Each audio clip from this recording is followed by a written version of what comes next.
O nome de uma pessoa é tão importante que ele permanece ativo durante e após a vida de uma pessoa. Às vezes até mesmo antes do seu nascimento, em alguns casos. E eu gostaria de trazer aqui um assunto muito interessante. Por que o povo escolheu Barrabás ao invés do Messias, que nós cremos que é Yeshua Natsiri, Jesus o Nazareno? Se você quer saber um pouco sobre isso, eu te peço, inscreva-se aqui no canal, clique aqui em gostei, comenta aqui embaixo o que você acha disso, o que você pensa a respeito disso. E não deixe de compartilhar, você é um canal de bênção na vida das pessoas. Vamos esclarecer a mente das pessoas, vamos comentar um pouco sobre a Bíblia, né? É um livro tão atual e que o Senhor te abençoe. Olha só, aqui em Mateus, no capítulo 27, no versículo 15, a Bíblia diz: era costume do governador, por ocasião da festa, soltar um prisioneiro escolhido pela multidão. Naqueles dias, estava ali um prisioneiro muito conhecido chamado Yeshua Bar Abba. Tá bom? Daqui a pouco a gente pega aqui nesse ponto. Portanto, quando a multidão se reuniu ali, Pilatos lhe disse: qual destes vocês querem que lhe solte? Bar Abba ou Yeshua, chamado o Mashiach, o Messias?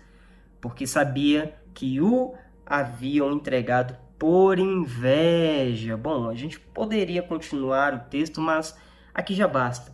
Existe um mistério aqui, você deve estar se questionando, mas como assim Yeshua Bar Abba, ou seja, Jesus Barrabás? O que acontece? Em alguns manuscritos existe sim essa palavra, né, que seria Jesus Barrabás, ou seja, o nome do sujeito Bar Abba seria Iesus. Algumas traduções em grego, lógico, algumas mais sérias, vão colocar isso aqui entre colchetes, porque é uma possível tradução. Agora, se isso daqui é verdade, é muito difícil a gente bater o martelo. Mas por que o povo escolheu Bar Abba, Barrabás, ao invés de Yeshua, ao invés de Jesus? É muito interessante a gente pensar que a Bíblia é muito atual. As pessoas praticam o mesmo tipo de pensamento, seguem a mesma linha de pensamento do povo. Por quê? Quantos de nós acrescentamos para nós um estilo de vida totalmente diferente da Bíblia? Quantos de nós estamos apegados a ouvir palavras de ânimo, a ouvir palavras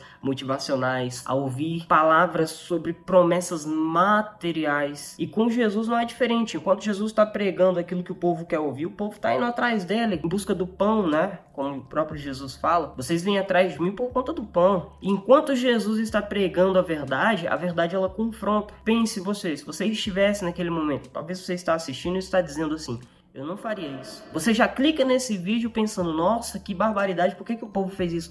Nós fazemos isso diariamente. Nós trocamos Jesus por qualquer outra coisa. Qual é o Barrabás na sua vida? Então, se você pegar o nome Bar Abba e transliterar para o hebraico, você vai ter um valor numérico. E esse valor é o de 206. 206 é o valor numérico também de outra palavra, que é essa que eu estou falando, palavra. Palavra em hebraico, davar, possui o valor de 206. Olha só que interessante. E aí nós temos uma característica do nome que Barrabás carrega, né? Bar Abba, para quem não sabe, vem do aramaico, né? Filho do pai. Então olha só, eu anotei algumas características, algumas variações dessa tradução, né? Davar, palavra. Eu anotei aqui, entre algumas nós temos comando, condução, conduzir, palavra, mandamento, conselho, proposta, nós temos pasto, e essa palavra tem significado em torno da ideia de oratória, né, de falar em público. Ou seja, o nome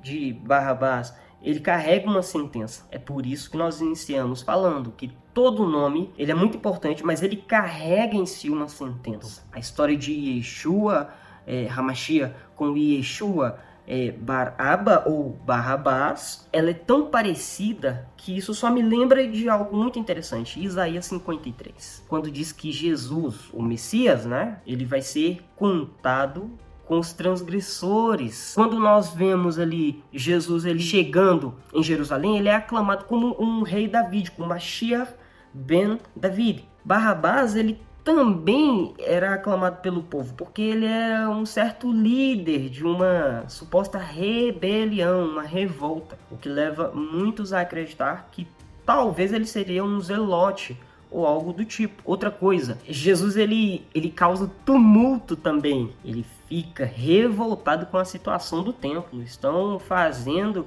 da casa de meu pai covil de ladrões. Olha isso. Então é muito pesado e é muito semelhante, tá? Porque Barrabás também estava envolvido em tumultos. Outra coisa, Jesus, quando ele foi para o Monte das Oliveiras, nós temos ali o relato de que ele, quando vai ser preso, um dos seus discípulos corta a orelha de um soldado romano, né? Ou de um suposto sumo sacerdote ou aprendiz de sumo sacerdote, ao ponto de Jesus pegar a orelha e depois colocar no lugar do rapaz, curar a sua ferida. Mas o que impede soldados ali, né, acusarem de que Jesus assassinou um dos soldados? Ou que alguém morreu naquele momento, mas Jesus o curou. E em algumas traduções vai dizer que Barrabás é um bandido, que ele matou um homem. Então é muito semelhante. O que me traz à memória é Isaías 53. Jesus contado como um transgressor. Diferente de Barrabás, Jesus não cometeu pecado algum, mas ele é contado, ele é acusado do mesmo tipo de pecado. E posteriormente ele é também crucificado no lugar de Barrabás, é tido como maldito e entre bandidos ele é também associado no momento da sua morte. O que isso aqui tem a ver com a Torá? Aonde que existe uma ligação entre essas duas figuras que estão postos em um tribunal e nós sabemos que um é sacrificado e o outro é livre? O que está escrito em Levítico 14? Bom, Deus está falando a respeito da pessoa que tem lepra, a purificação da lepra, da tzará. O sacerdote vai pegar 2 pássaros, esses 2 pássaros, um vai ser oferecido e o outro vai ser livre. Depois, no mesmo capítulo, vai falar de um cordeiro, que o processo é o mesmo. Enfim, a Bíblia está falando a respeito disso. Você pode ler no versículo 1 até o versículo 6, 7, que está escrito aqui. 2 animais, 2 pássaros, 2 cordeiros. Tudo isso se cumpre em Yeshua. Então pode ser que o nome do cara, Barrabás, pode ser também Jesus, mas ainda que não seja esse o nome dele. O fato é que essa figura de 2 pessoas representa a Torá. Talvez o que merecia ser livre não foi, porque tinha que ser um cordeiro puro para se entregar por nós. Deus ele já sabia como trabalhar. Barrabás era uma figura política. Jesus era uma figura política para o povo, mas na verdade o propósito era diferente. As pessoas preferem escolher aquilo que agradam a elas. Então, entre Jesus e entre um falso profeta nos dias de hoje, as pessoas vão escolher um falso profeta. Entre uma pessoa que fala bem e uma pessoa que prega a verdade, quem que você acha que as pessoas vão escolher? Quem que você acha que estão nos holofotes por aí? A quem as pessoas estão procurando? Pessoas que podem lhe entregar algo dessa terra, mas do que se diz a respeito da verdade, de algo espiritual, as pessoas não querem. Assim foi com Jesus. E essa é a regra humana, lógica do homem, porque nós somos falhos, nós somos pecadores, mas a lógica de Deus é diferente.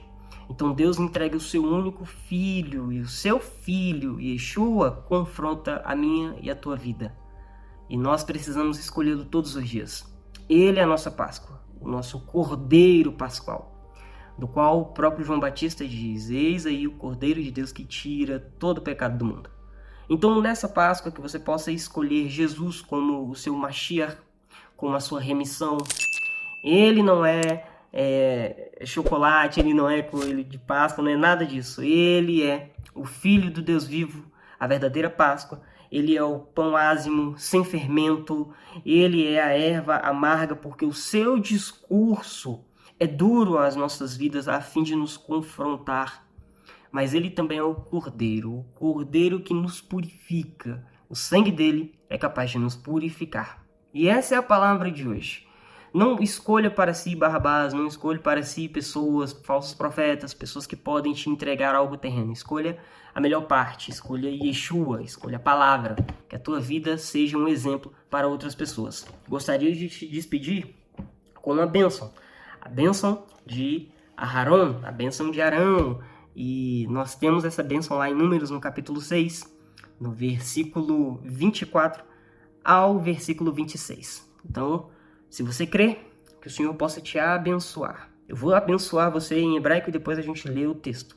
Yevarechecha Adonai vishmerecha, Yair Adonai panaiv elecha viruneka. Isar Adonai panaiv elecha Ve'asem lecha shalom. O Senhor te abençoe e te guarde. O Senhor faça resplandecer o seu rosto sobre ti e tenha misericórdia de ti. O Senhor sobre ti levante o seu rosto e te dê a paz. E eu fico por aqui. Shalom, Adonai.